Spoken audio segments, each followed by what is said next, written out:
네, 서로 한번 이렇게 인사했으면 좋겠는데요. 당신은 복덩이입니다. 한번 인사할까요?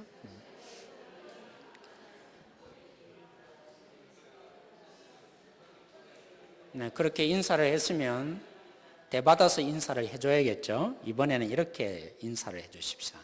당신은 은혜 덩어리입니다. 인사해봅시다.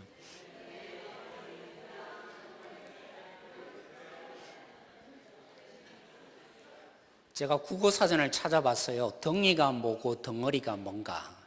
덩이는 사투리인가 덩어리가 사투리인가. 맞아요? 덩이는 작은 단위를 말하는 거라고 합니다. 그보다 더 큰 단위가 덩어리라 그래요. 그래서 이렇게 인사를 해줬는데, 그죠? 복덩이라고 작은 단위로 인사했지만 그 인사를 받고 어떻게 하겠어요? 더 크게 축복을 해줘야 되지 않겠어요? 그래서 은혜 덩어리입니다. 당신이 그렇게 되기를 소망하는데, 오늘 이 말씀은 참 우리에게 약간의 부담감을 줍니다. 왜 그렇습니까? 오늘 이 본문을 보면 아버지 노아가, 그죠? 이제 홍수 이후에 심판이 끝난 다음에 농사를 지었는데 포도 농사를 아주 크게 지었던가 봅니다. 어느 정도 규모인지는 알지 못하겠지만 그 포도주로 술을 나름대로 취한 것이죠. 너무 취하다 보니까 하체를, 그죠? 벗고 이렇게 누워 있었던 모습을 보인 겁니다. 그걸 누가 발견했죠? 아들 함이 발견했습니다. 우리, 그죠? 뒷담화하기 참 좋아하잖아요. 재미있습니다. 마음이 후련해집니다. 그래서 때로는 회사에도 보면 잘 뒷담화를 잘해요. 그죠? 쉬는 시간에 그 사람 안 되겠더라. 이렇게 함이 아버지에게 일어난 일을 뒷담화, 이제 다른 두 형제에게 한 것이죠. 셈과 함이 그 뒷담화에 참여하였더라? 참여하지 않고 오히려 그 소식을 듣고는, 그죠? 뒤로 그 하체를 보지 않기 위해서, 아버지의 하체를 보지 않기 위해서 뒷걸음질 쳐서 덮어 주었습니다. 근데 어떤 결론이 나왔습니까? 아니, 아버지도 참 이상하죠. 어떻게 그런 아버지가 있습니까? 뭘 그렇게 잘못했다고. 아니, 뒷담화 한 번 했다고, 그죠? 막 저주를 퍼부은 겁니다. 그래서 그 함만이 저주를 받은 게 아니라 하나님 또 그 얘기를 듣고 뭐 하셨죠? 나중에 가나안 족속이 된 거 아닙니까? 그들이 결국에는 가나안 땅에 쫓겨나야 되는 신세, 그리고 그 가나안 종이 되어서, 그죠? 셈과 야벳의 종이 되는 그 일을 하나님이 결국 하시고야 마셔요. 어떻게 보면 하나님이 참 정이 없으신 것 같아요. 그렇지 않습니까? 어떻게 그런 일을 한번 치루었다고, 그죠? 피도 눈물도 없이 이런 일을 할까? 그리고 셈과 야벳이 뭘 그렇게 대단한 일을 한번 했다고, 그죠? 노아가 이 술에서 깨어난 이후에 이 일들을 보고는, 야, 너네들 정말 잘했어, 이런 표현이겠죠. 복을 빌어줍니다. 하나님, 이들에게 복을 주십시오. 셈과 하나님이 함께 해주시고 야벳을 창대케 하시되 가나안은, 이 함은 나중에 이들의 종이 되게 해주십시오. 이렇게 했는데 그대로 나중에 성취되는 일을 보여줍니다. 이를 보면 참 부담스러워요. 하나님은 어떻게 이렇게 애누리도 없이 정도 없으신 분인가? 너무한 거 아니에요?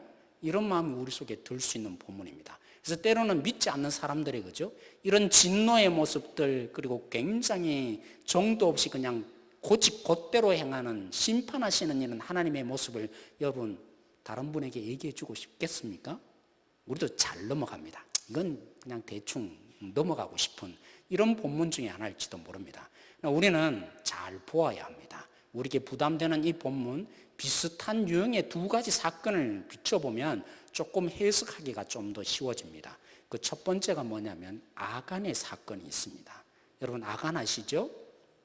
아간이 결국 저주받아서 나중에는 그의 집안 전체가 몰살당하죠. 언제 그 일이 발생했습니까? 아간이 언제 물건을 훔쳤죠?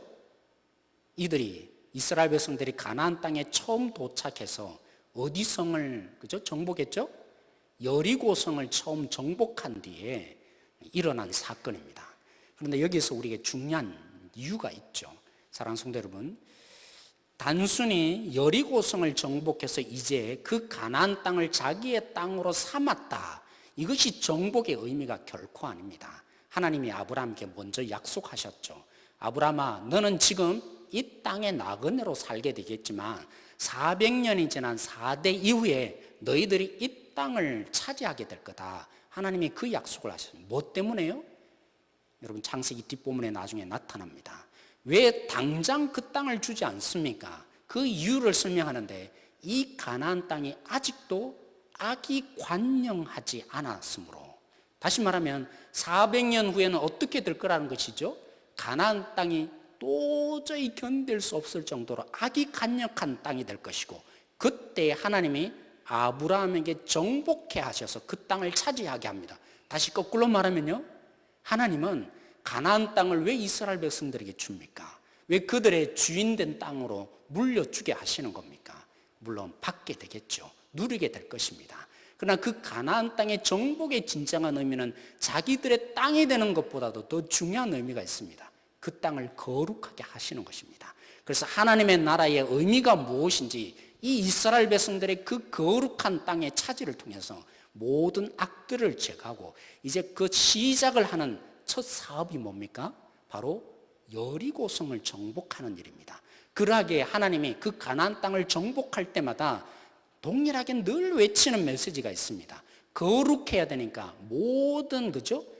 너희들이 탈취할 물건, 모든 고대는 그렇죠. 물건을 탈취하면 누구 것이 됩니까? 전쟁에 승리한 사람의 것이 됩니다. 근데 그 가나안 땅을 정복해서는 어떻게 하라고요? 불살라라, 불로 정결케 하라 라는 시작이 이제 된 것입니다. 정결케 되기 위한 시작이 바로 여리고성의 정복의 기사였던 것입니다. 근데 아간이 뭐하죠? 눈이, 그죠? 탐심의 눈이 되어서 아까운 것입니다. 정결의 의미를 잃어버린 것입니다. 정결이 시작되는 이 여리고성의 전투의 의미를 잊은 것입니다. 그러하기 그는 감추었던 것이죠. 자기 것으로 삼기를 원했던 것입니다. 근데 초대교회에 또 한 가지 비슷한 유형의 사건이 드러납니다. 어떻게 보면 하나님이 너무너무 무시무시하고, 그죠? 정이 없는 것 같은 똑같은 유형의 비슷한 한 사건이 있습니다. 뭘까요? 초대교회도 일어났어요. 너무 단호하죠. 그 저주를 받아서, 그죠? 오늘 노아가 저주 한 번 했는데 그것이 그대로 성취된 것처럼 저주 정도가 아니라 죽어버려요. 누구였습니까? 아나니아와 삽비라 사건이 나타납니다.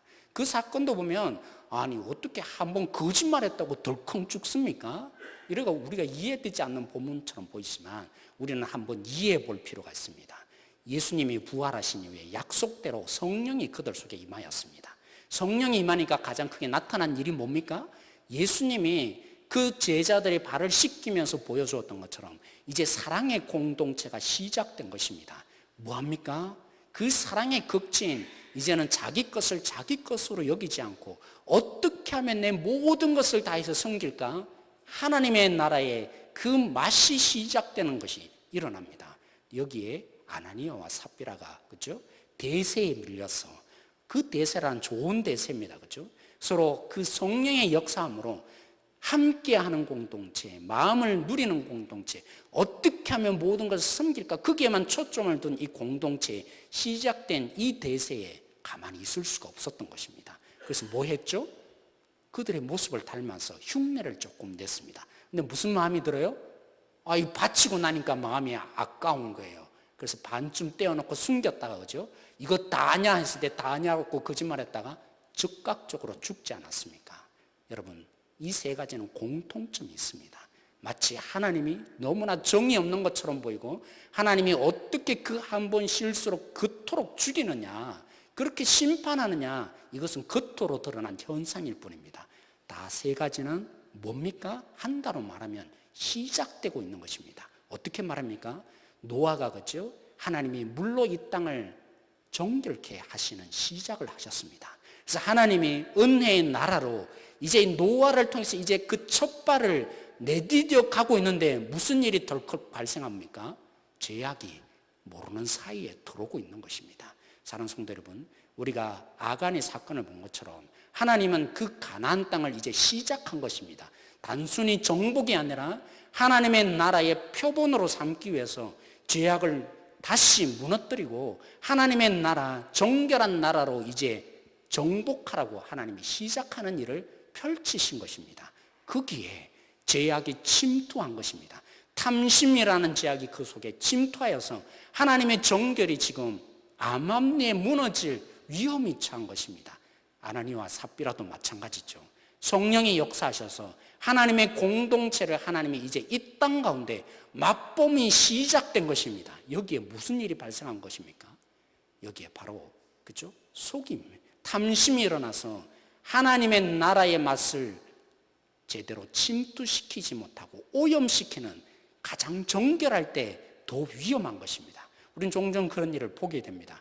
여러분 그죠? 은혜 받았을 때 예를 들면 수련회 가고, 근데 우리 청년들이 그죠? 그러시죠.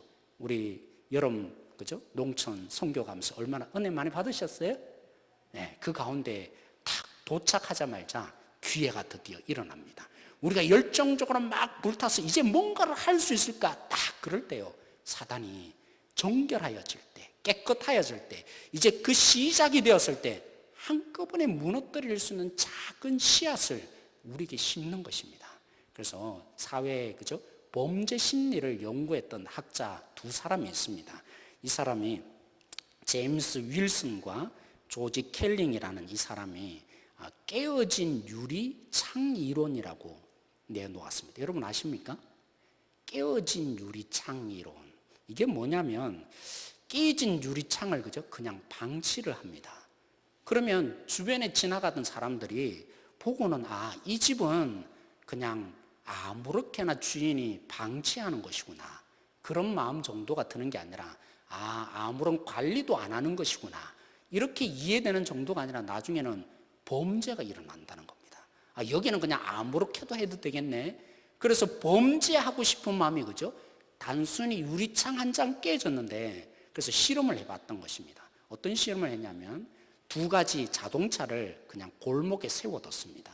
하나는 유리창을 조금 깨워놓고 하나는 그냥 본네트를 열고 두 개 다 본네트를 열고 놔뒀는데, 일주일이 딱 지나고 나니까 완벽하게 달라졌어요.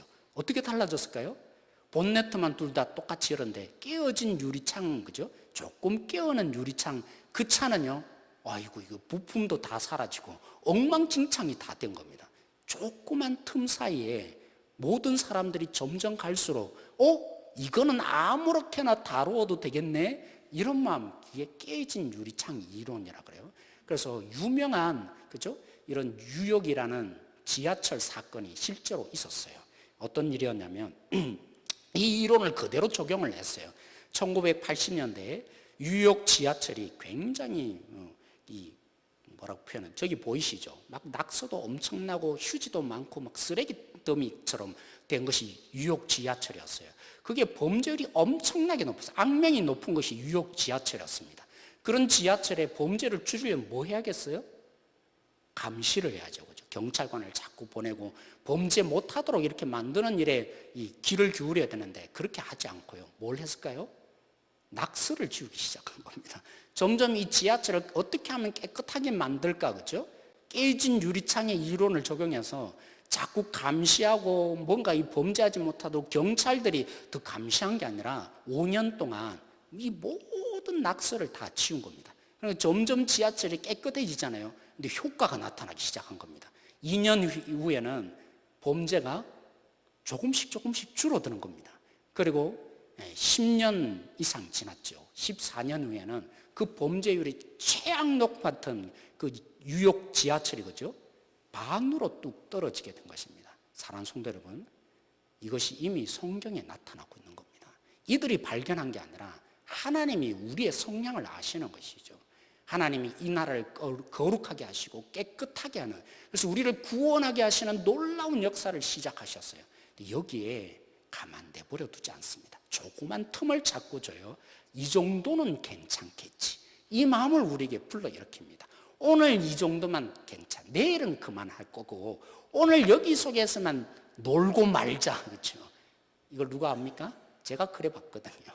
오늘 한 번만 하고 다음부터는 안 할 거다, 이런 마음의 결단을 가지고 오늘 한 번만 하자, 내일부터는 잘할 거야. 아니요, 그 속에 틈이 자꾸 침투해서 결국에는 하나님의 나라의 이 거룩함과 이 부분들을 결국 장악시켜서 죄악의 온상이 되도록 만드는 틈, 아주 작은 틈이지만 아주 그죠? 별 볼 일 없는 사건처럼 보이지만 그것이 우리를 치명적으로 만드는 일들을 일어나기에 하나님이 아시기에 그 첫 시작에 죄가 일어나려고 하는 그 부분에 하나님이 막으시는 역사를 하신 것입니다. 은혜를 시작하신 것입니다. 그냥 심판을 하신 것이 아니라 우리의 속성을 너무나 잘 알기에 깨어진 유리창 사건처럼 그런 우리의 존재임을 너무나 잘 아시기에 그래서 하나님이 그렇게 역사를 하실 수밖에 없으셨던 것입니다.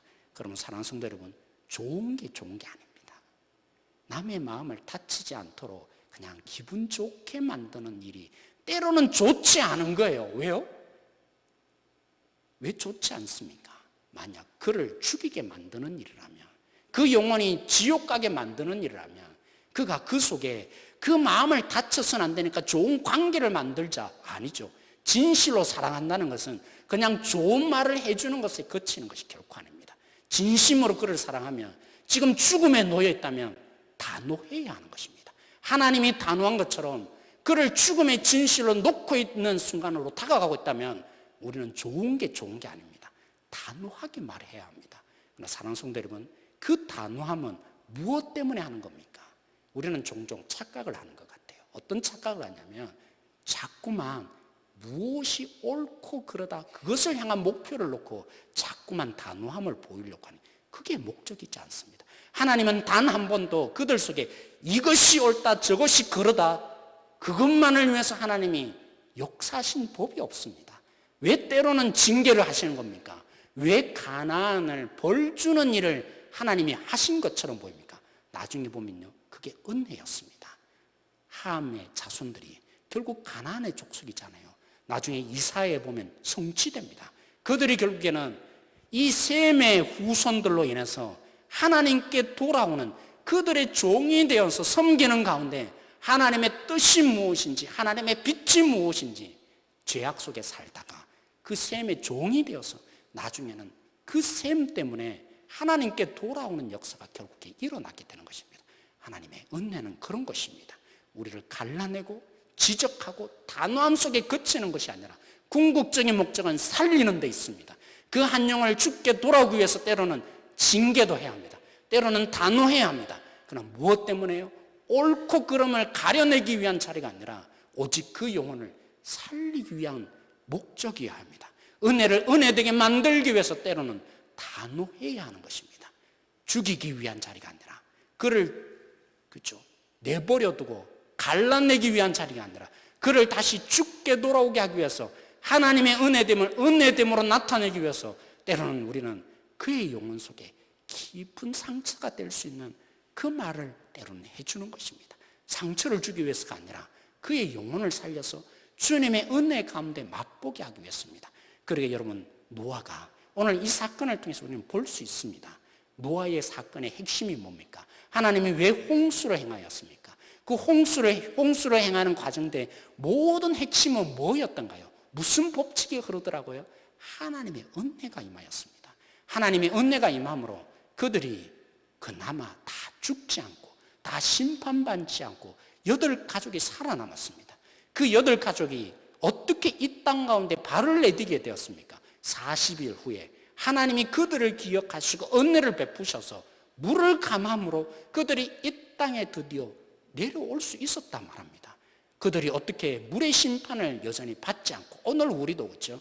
제가 오늘 그 뉴스에 보니까 무지개가 이렇게 둥글게 뜬 것이 아니라 Z형이었나요? 혹시 그 뉴스 본 적 있습니까?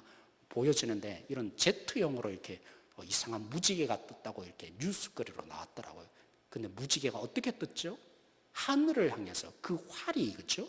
우리 지난번에 살펴본 것처럼 하나님께 쏘시고 하나님이 이 땅의 죄악을 보면 도저히 함께 할 수 없는데 그 모든 죄악의 아픈 부분을 자기에게 옮겨 놓으시기에 물로 심판하지 않는 그 하나님의 은혜와 긍휼이 우리 속에 흐르는 것입니다. 그래서 노아가 철저히 경험한 것은 하나님의 은혜였습니다. 근데 함이 뭘 하죠? 까발립니다. 은혜가 아닌 것이죠. 하나님의 덮어주심으로. 그래서 셈과 야벳이 뭐합니까? 오늘 하체를 덮어주는 것으로 나타납니다. 제가 우리 교회 처음 와서 그렇죠? 우리가 룻기서를 살펴보면서 뭐 했다고요? 우리 교회가 살아 움직여야 될 근본적인 정신이 무엇이라고요? 하나님의 지배와 다스림은 반드시 긍휼로 나타납니다. 우리 가운데 은혜로 덮어주는 겁니다. 연약함을 덮어주는 것입니다. 그들의 연약함을 연약함으로 보는 것이 아니라 하나님의 은혜가 통로가 되어야 될 기회로 여겨서 그들을 위해서 기도해주며 기다려주며 끊임없이 하나님의 아픈 부분으로 함께 기도에 동참해주며 그의 연약함에 하나님이 역사하셔서 내가 아는 수준에 이르도록 그를 위해서 끊임없이 기다려주며 하나님의 은혜를 흘려보내는 진정한 지체가 되는 것입니다. 오늘 이 자리가 바로 그런 자리가 되어지길 원합니다. 우리에게 많은 연약함이 있습니다. 하나님의 은혜가 통로가 될 수 있는, 그렇죠, 하나님의 은혜는 나만을 변화시키지 않습니다. 나에게만 은혜를 베풀게 하지 않습니다. 이 은혜는 내가 그저 받았으니, 그렇죠, 하나님이 긍휼을 베풀어서 우리가 진노 속에 살아야 될 우리를 오늘 가운데서도 예수 그리스도의 보혈의 피로 우리에게 덮어주셔서 우리의 죄악을 보지 않는 그 하나님의 긍휼 때문에 오늘 우리가 여전히 이 자리에 담대함으로 나올 수 있는 지체가 된 것으로 그치지 않습니다. 이 은혜가 은혜되어서 우리도 값없이 한 영혼을 붙들어주며 일으켜주며 끝까지 참아주며 인내해주는 하나님의 은혜됨이 은혜되게 하는 그 역할을 하나님이 우리 가운데 부르시고 있는 것입니다. 오늘도 그 마음으로 함께 기도하시고 주님이 오늘 우리에게 그 역할을 은혜됨의 진정한 모습을 이 땅 가운데 펼쳐주라고 우리에게 복의 통로가 되라고 기대하시는 이 하나님 앞에 오늘 또 함께 기도하시고 교회를 위해서 기도하시고 부족하고 연약한 지체, 때로는 내가 용서할 수 없었고 내가 받아줄 수 없었던 그 지체를 향해서 하나님의 긍휼로 덮여지기를 함께 기도하여서 은혜가 무엇인지를 우리 교회가 증명하여서 행복한 교회, 행복한 성도의 표본이 되어줄 수 있는 우리 교회 되어지기를 소망합니다. 한번 제가 기도하겠습니다. 하나님, 오늘 우리에게 은혜를 부으셔서 우리를 변화시키며 거저 주신 은혜를 흘려보내는 통로가 되게 하여 주십시오. 하나님의 은혜를 은혜롭지 못하게 하는 함의 정신에 지배를 받지 않게 하여 주십시오. 하나님의 은혜를 누리지 못하게 가로막는 작은 제약에도 타협하지 않도록 목숨 거는 시작이 되게 하여 주십시오. 행복한 교회, 행복한 성도로 시작하는 우리 교회의 틈을 비좁고 죄악으로 물들려는 사단의 전술을 깨닫게 하셔서 함께 사단을 대적해가는 거룩한 공동체 되게 하여 주십시오. 오늘 기도한 우리 모두에게 하나님의 은혜로만 충만해져는 이 시간 되게 하여 주십시오. 주님이 그렇게 역사하실 줄 믿고 감사하며 기도드립니다.